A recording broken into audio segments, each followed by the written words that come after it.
Target with PS Parihar channel में आपका स्वागत है। आइए शुरू करते हैं और देख लेते हैं कि दैनिक सायंकाल समाचार के इस वीडियो में विद्यार्थी जीवन से संबंधित कौन कौन सी सूचनाएं हैं। तो वीडियो को जल्दी से लाइक कर दें, शेयर कर दें। जिन छात्रों ने चैनल को अभी भी सब्सक्राइब न किया हो तो जल्दी से सब्सक्राइब कर लें ताकि आप लोगों को इसी प्रकार की ऑथेंटिक अपडेट से सबसे पहले मिलती रहे। चलिए बात करते हैं सबसे पहले यूपीपीएससी की, उसके बाद हम लोग बात करेंगे यूपी ट्रिपल एससी की भर्ती की और लास्ट हम लोग बात करेंगे शिक्षा सेवा चयन आयोग की भर्ती टीजीटी पीजीटी की। तो वीडियो को आप लोग लास्ट तक देखिएगा। प्रयागराज के ममफोर्डगंज में शिवाजी पार्क में आज विद्यार्थियों की एक मीटिंग हुई और मीटिंग में बहुत सारे विद्यार्थियों ने तर्क रखे, मुद्दे रखे। लोक सेवा आयोग में बहुत सारी अनियमितताएं इस समय, इन्हीं अनियमितताओं को लेकर के इन विद्यार्थियों ने कुछ दिन पहले उत्तर प्रदेश लोक सेवा आयोग में एक ज्ञापन भी दिया था। पिछली बार जब उत्तर प्रदेश लोक सेवा आयोग में विद्यार्थियों ने ज्ञापन दिया था और जिलाधिकारी को भी ज्ञापन दिया था, तो यहाँ पर ये जो मुख्य मुद्दे थे आप लोग एक बार फिर से देख लीजिए। संशोधित अंतिम उत्तर कुंजी तत्काल जारी किया जाए प्रारंभिक परीक्षा के बाद, और सभी वर्गों का कट ऑफ जारी किया जाए। एससी एसटी ओबीसी की कट ऑफ कितनी गई है किसी को कुछ पता ही नहीं रहता है। विद्यार्थियों का कहना है कि हम ही लोग परीक्षा देते हैं और हम ही को हमारा रिजल्ट नहीं बताया जाता है कि हमारा कितने नंबर से सिलेक्शन नहीं हुआ है, और अगर हुआ भी है तो कितने नंबर से हुआ है ये पता ही नहीं चलता है। और बहुत दिन बाद आरटीआई वगैरह डालने पर कई साल बाद रिजल्ट के ये जानकारी दी जाती है। और नीचे लिखा कि अभ्यर्थियों की ओएमआर की कार्बन कॉपी आयोग द्वारा अपनी साइट पर पब्लिक किया जाए, जिस तरीके से सीटेट की ओएमआर की कार्बन कॉपी और बिहार ने भी जारी कर दिया है, शुरू कर दिया है। मेंस के पाठ्यक्रम में जो वस्तुनिष्ठ वाला हिस्सा होता है उसकी उत्तर कुंजी भी साथ में ही अंतिम रिवाइज उत्तर कुंजी भी जारी करे।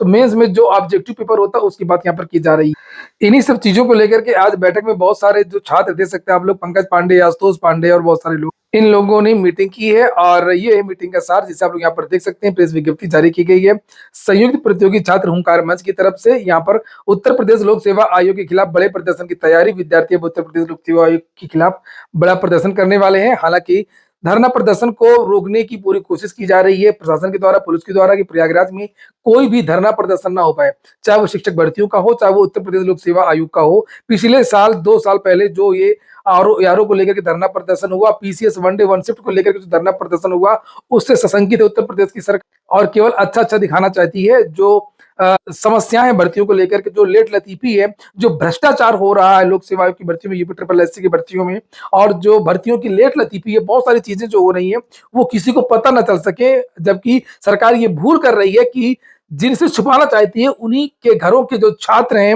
वो परेशान है। तो पूरे प्रदेश को मालूम है कि भर्तियों का क्या हाल उत्तर प्रदेश।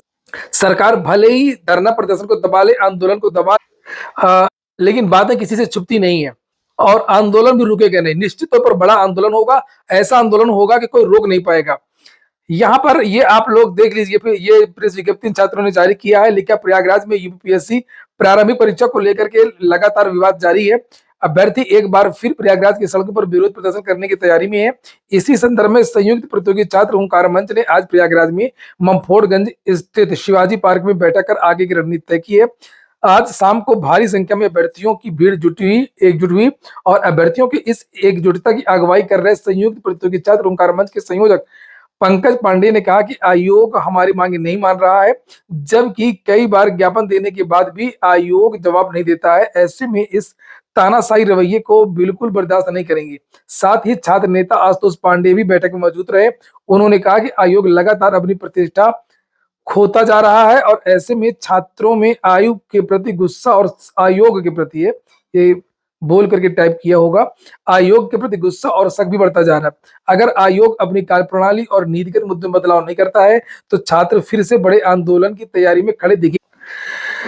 आने वाले 5 तारीख को सभी अभ्यर्थी एक कैंडल मार्च निकालेंगे। याद रखिएगा 5 नवंबर की बात हो रही है, जिसके माध्यम से सभी छात्रों को एकजुट करने का संदेश दिया जाएगा, जिससे सभी छात्रों में एक संदेश पहुंचे कि अब समय आ गया है कि हम एक बड़े आंदोलन की तैयारी में अपनी तैयारी को मजबूत करें। और साथ ही छात्र कल डोर टू डोर कैंपेन भी निकालेंगे, जिसमें उन्होंने डेलीगेशन विश्वविद्यालय के छात्रावासों, पुस्तकालयों, मार्केट इत्यादि में नुक्कड़ संवाद करके सभी को इस आंदोलन के प्रति तैयार करने का संदेश देंगे।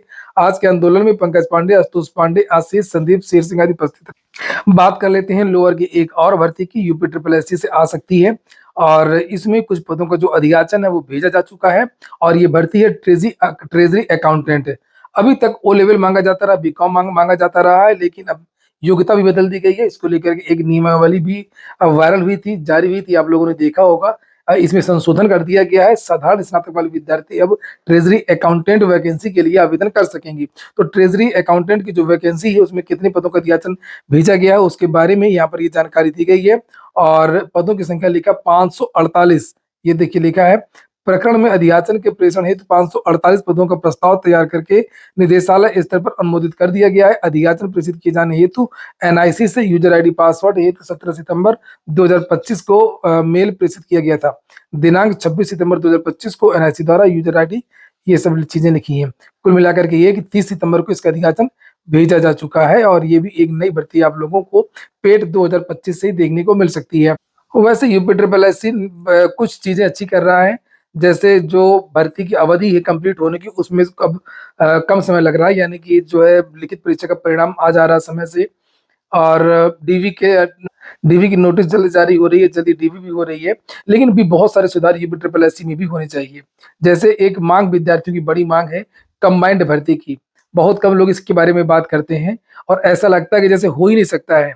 क्यों नहीं हो सकता है, मेरी समझ में ये नहीं आता है। अगर कोई सोचे किसी चीज को करने को लेकर के तो कोई चीज क्यों नहीं हो सकती है? क्या कोई भर्ती कंबाइंड नहीं होती है? हजारों उदाहरण ऐसे हैं जिसमें कंबाइंड भर्तियां होती हैं, जिनकी योग्यताएं भी अलग अलग हैं। और जबकि यहाँ पर हमारा तो ये कहना है, मेरा तो ये मानना है कि जिसमें समान योग्यता हो आप उसकी निकालिए, कम से कम उसकी तो निकाल सकते हैं।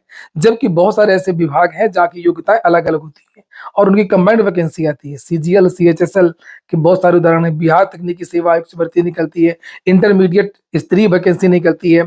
पीसीएस में भी अलग अलग योग्यताओं के बहुत सारे पद होते हैं। किसी में बीएड मांगा जाता है, किसी में सोशियोलॉजी मांगी जाती है, किसी में अर्थशास्त्र मांगा जाता है। पीसीएस की भी बात कर रहा हूँ, तो वहां पर भी तो कंबाइंड वैकेंसी होती है। किसी में हाइट मांगी जाती है, जैसे आप बात करें पीसीएस में एक वैकेंसी होती है डिप्टी एसपी की, तो पीसीएस में भी एक एक वैकेंसी आती है। इस लोअर की वैकेंसी जब आया करती थी ये यूपी ट्रिपल एससी से, तो कम से कम 8-10 भर्ती मुझे याद आ रहा अच्छी तरीके से, शायद 12 या 14 पद थे अलग अलग टाइप के। तो उसमें भी अलग अलग योग्यताएं थी। किसी में सोशियोलॉजी मांगा जाता था, सीडीपीओ का एक पोस्ट होती थी, अलग अलग बहुत सारी। तो इसमें आखिरकार क्यों नहीं किया जा रहा है?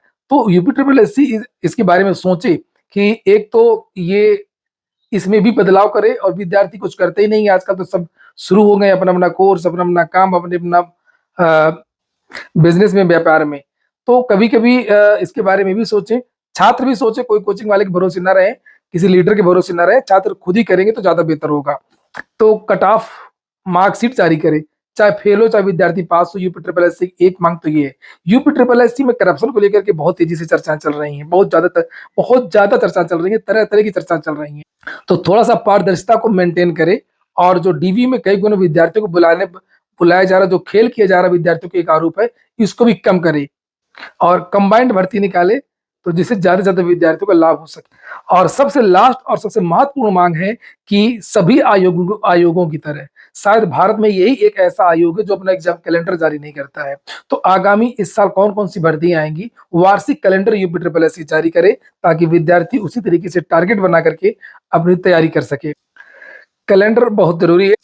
और अगली, लेकिन इसके बारे में भी विद्यार्थी कभी कुछ नहीं बोलते, कुछ नहीं करते हैं। अगली जो सूचना है, टीजीटी पीजीटी के विद्यार्थी बहुत ज्यादा परेशान है कि सर आप इसके बारे में एग्जैक्ट नहीं बता पा रहे हैं। तो जब चेयरमैन नहीं है तो एग्जैक्ट क्या बताया जाए? याद रखिएगा, अगर 10 से 15 नवंबर तक, मैंने पिछली बार भी यही बताया था आप लोगों को, 10 से 15 नवंबर तक अगर चेयरमैन की नियुक्ति नहीं होती है तो आपकी परीक्षाएं ये मार्च के बाद ही होंगी। आपका देखिए दिसंबर में तो नहीं हो पाएगा, क्योंकि अभी चेयरमैन नियुक्त होंगे, इतनी जल्दी कुछ हो नहीं पाएगा। और अगर कुछ गड़बड़ हो गया होगा तो उसकी जिम्मेदारी नए चेयरमैन की होगी। तो वो नए चेयरमैन अपने मत्थे क्यों लेगा? पेपर आउट हो चुका, लीक हो चुका, क्या हो चुका, क्या नहीं हुआ, किन परिस्थितियों में इस्तीफा दिया गया, जो चीजें हुई, तो वो मुझे तो नहीं लगता है। और सारी चीजें नहीं होंगी, और मुझे नहीं लगता कि ये पेपर दिसंबर में हो पाएगा जो प्रस्तावित है। तो पीजीटी का पहले ही पोस्टपोन हो चुका, टीजीटी का पेपर नहीं लगता हो पाएगा। मुझसे पूछ रहे संभावना, तो मैं बता रहा हूँ कि आप जनवरी में, तो पता ही आप लोगों को पूरा एलटी का एग्जाम होगा पूरी जनवरी पर। उसके बाद में आ जाइए फरवरी। फरवरी में बहुत सारी चीजें हैं। तो जो चर्चाएं निकल करके आ रही हैं कि आपका जो एग्जाम है टीजीटी पीजीटी का वो मार्च तक हो सकता है, वो भी इस शर्त पर जब 10 तारीख या 10 से 15 के बीच में स्थायी चेयरमैन आ जाते हैं तब। और अगर स्थायी चेयरमैन 10 से 15 के बीच में भी नहीं आते हैं, तो आपका एग्ज़ाम और आगे जा सकता है। और यूपी-टीटी के बारे में तो फिलहाल भूल ही जाइए कि जनवरी में आपका यूपी-टीटी हो पाएगा। खैर जब चेयरमैन आ जाएँगे तो यूपी-टीटी के बारे में भी एग्ज़ैक्ट जानकारी मिल जाएगी। लेकिन अभी तो नहीं हो पाएगी जनवरी के महीने में। ये हो गया आज का वीडियो। वीडियो आपको अच्छा लगा हो कि काम का हो तो लाइक अवश्य कर दें। जिन छात्रों ने चैनल को अभी भी सब्सक्राइब न किया हो, सब्सक्राइब कर लें। पूरा वीडियो सुनने के लिए बहुत-बहुत धन्यवाद।